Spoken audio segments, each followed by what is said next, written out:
Okay, there we go, guys. Looking pretty good. Got Susie Q to be the line master here.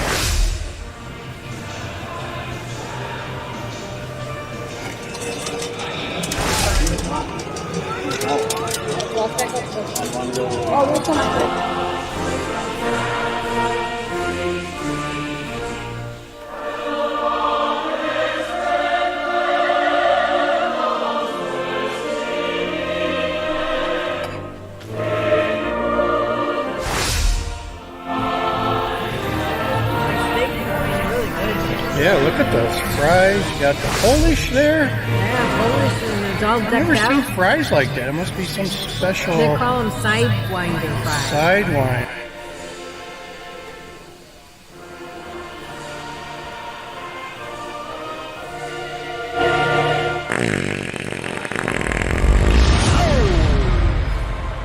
That felt good.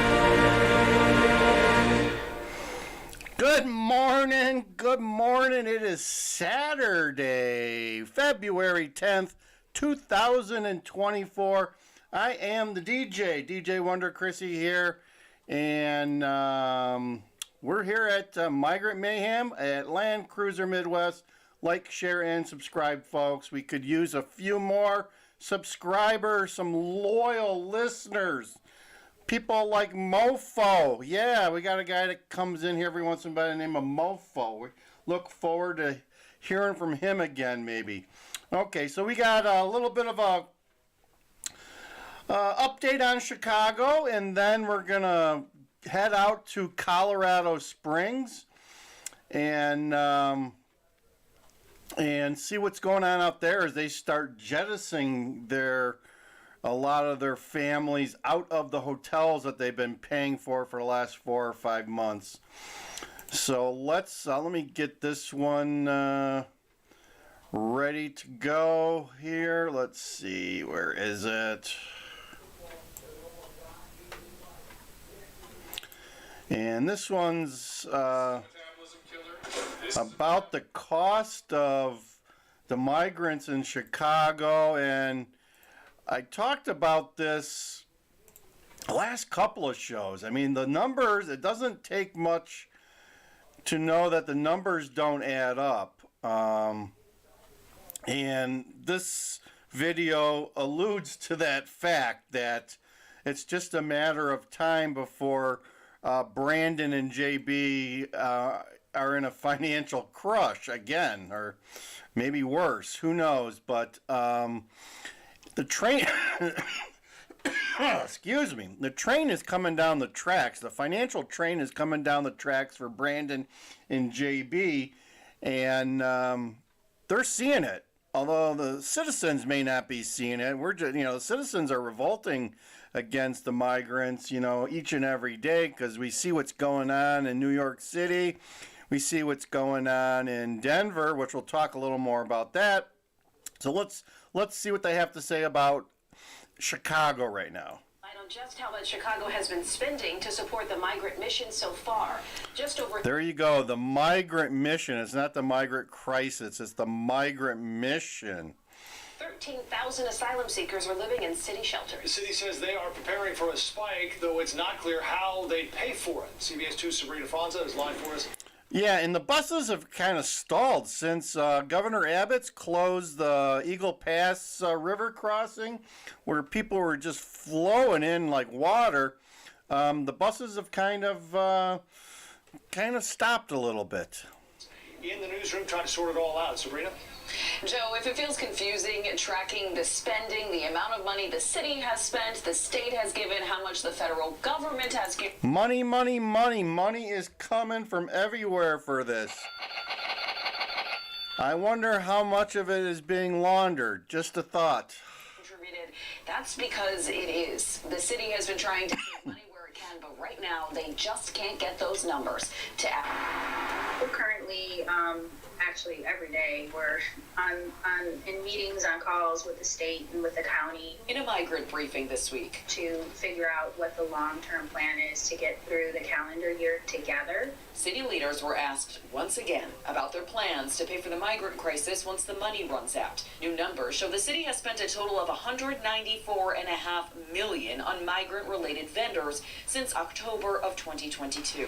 That doesn't include the cost of city agencies and their work on the migrant mission, like how much it's costing to educate school-aged new arrivals. Of those vendors, though, the Kansas-based company, Favorite Healthcare Staffing, continues to be the highest paid, making $126 million since the mission started. The cost paid mostly by the state, the remainder split between the city and federal government.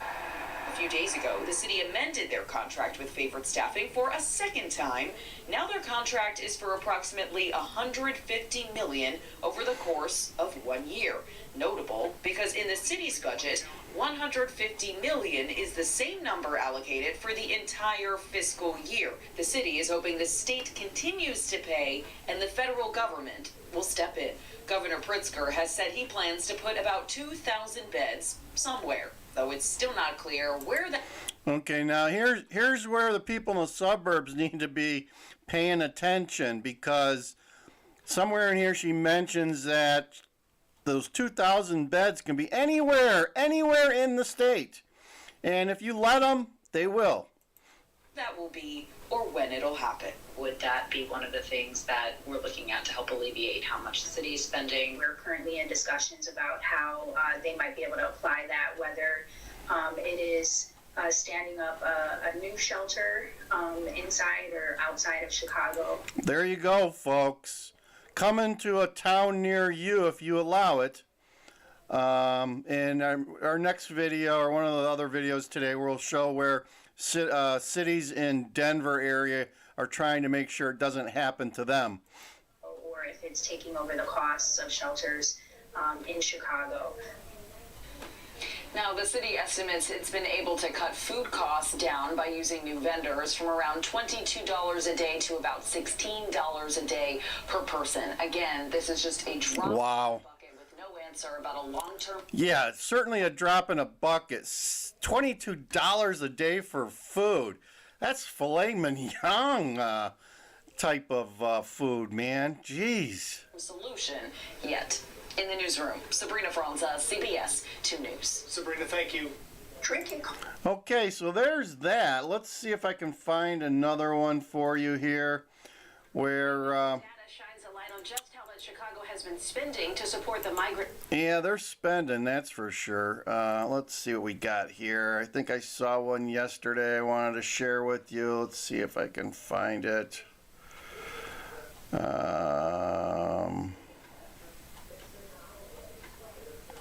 Maybe not. Maybe not. Where was that? Oh, that was...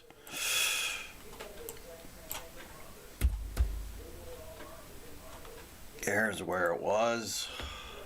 Let's see if we can find it quickly.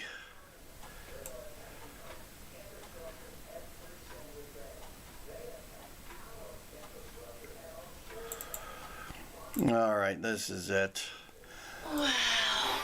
This new Charmin Ultra Soft Smooth Tear is so soft and so smooth. So this one's about one of the busing companies from Texas is asking, I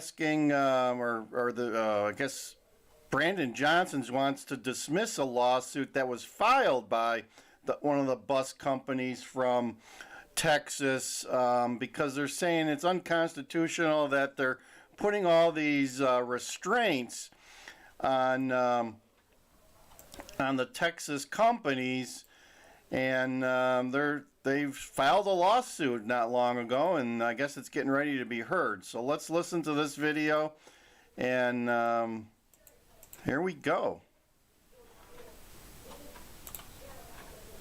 Let me see here. I need to...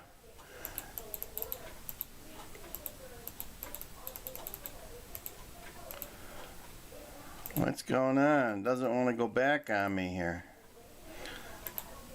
Let's see. Now, there we go. Investigate Chicago's migrant crisis and Sorry about that, folks. out in federal court. Tonight, the city of Chicago wants a federal judge to toss out a lawsuit brought by a Texas bus company which sued the city over its new bus ordinance.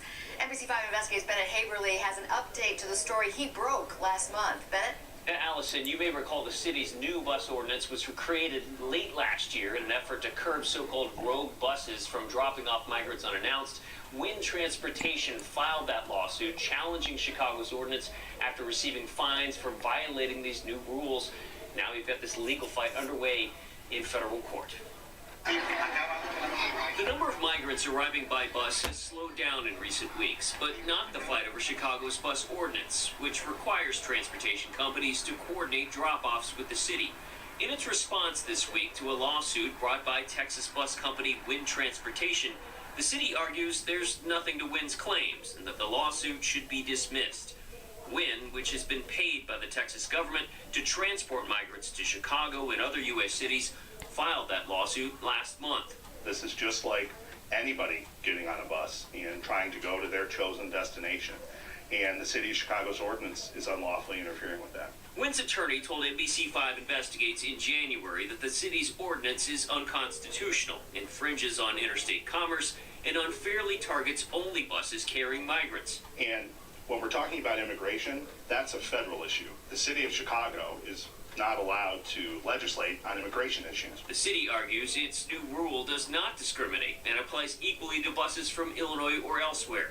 Attorneys for the city also wrote that Wynn, quote, wants to be able to drop off scores of migrants on the streets of Chicago without heed to the basic safety and traffic management concerns that underlie the city's regulations. My own assessment is that the complaint is largely a political complaint and not a serious legal complaint. NBC5 Investigates spoke to two law professors, both of whom agreed the city could potentially prevail in getting this lawsuit tossed out. The only thing the city is doing here is basically regulating how people can arrive in the city. It is not stopping anyone from arriving in the city, and arguably it's not even deterring anyone from arriving in the city.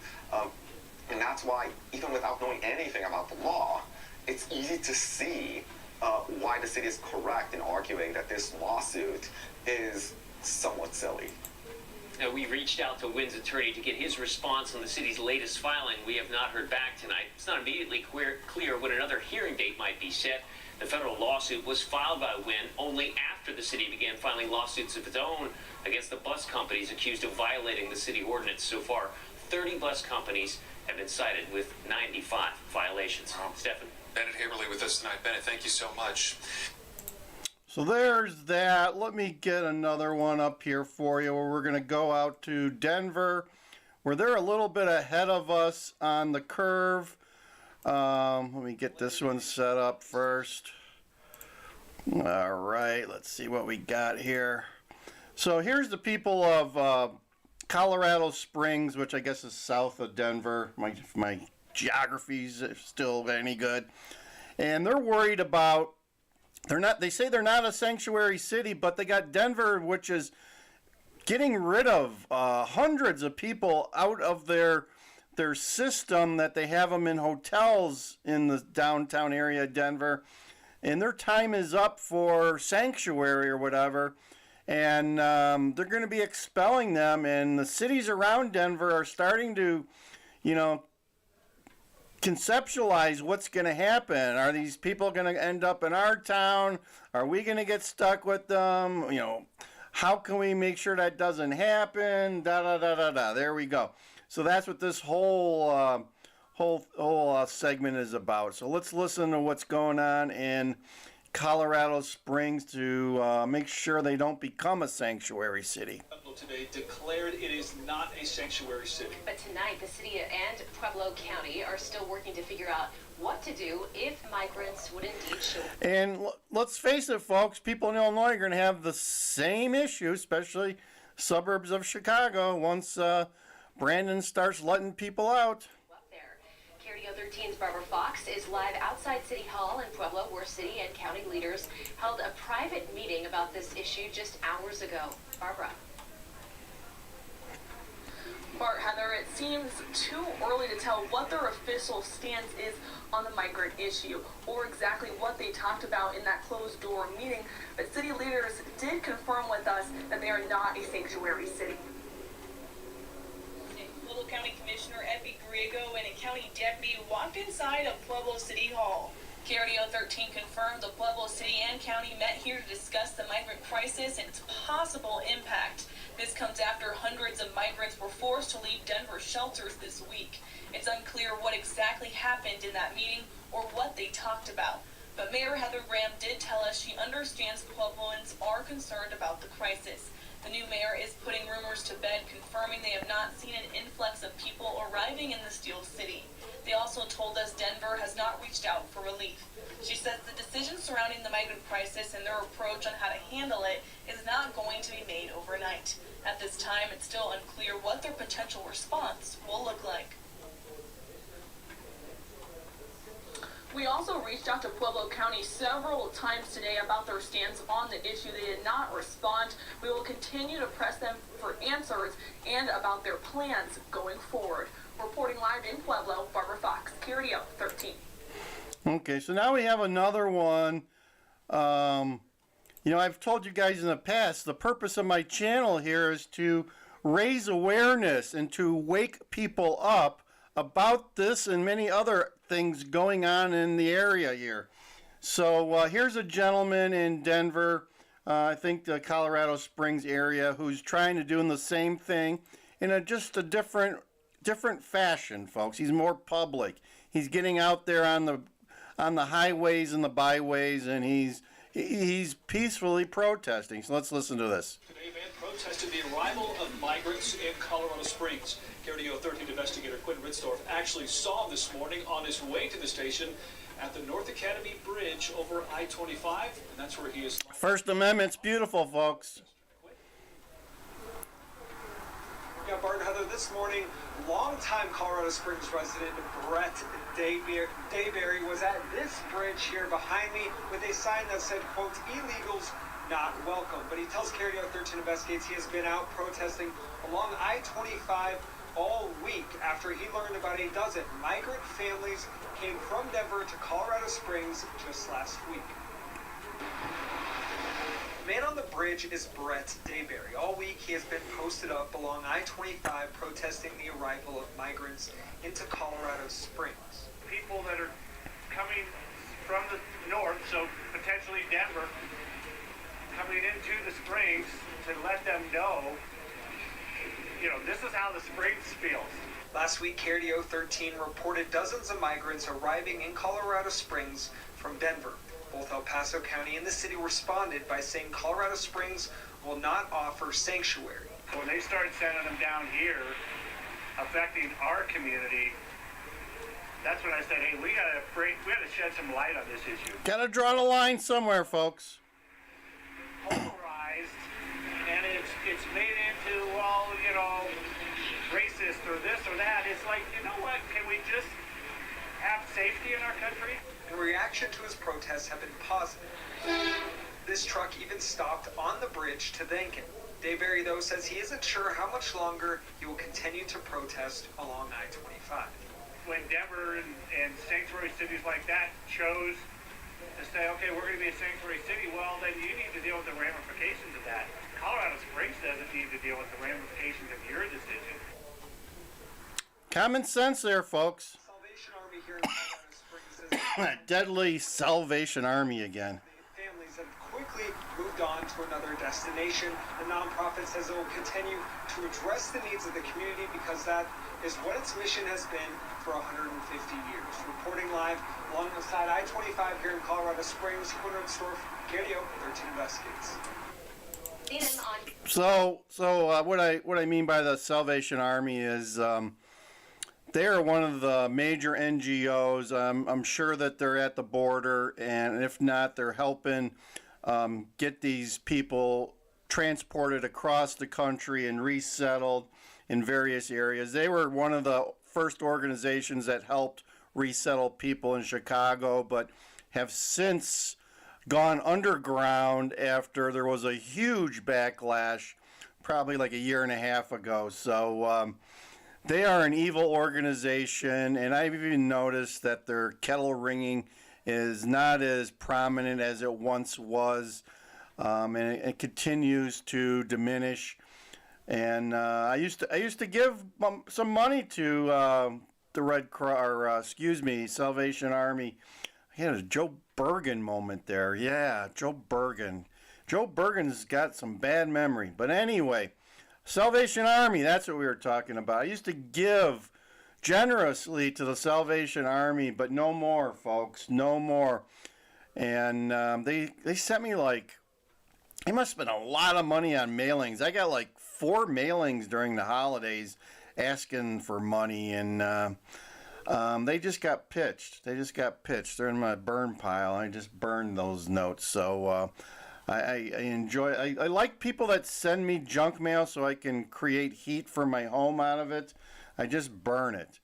All right, so that's my update for today. This is DJ Wonder Chrissy, Migrant Mayhem, Land Cruiser Midwest. Please like, share, and subscribe. It helps us with the algorithm. God bless United States of America. God bless Donald Trump. Yes, yes, yes. We must bless Donald Trump. Let's hope the AI doesn't kick this off. But anyway, thank you, thank you, thank you. And that's it. Over and out. DJ Wonder Chrissy, Migrant Mayhem.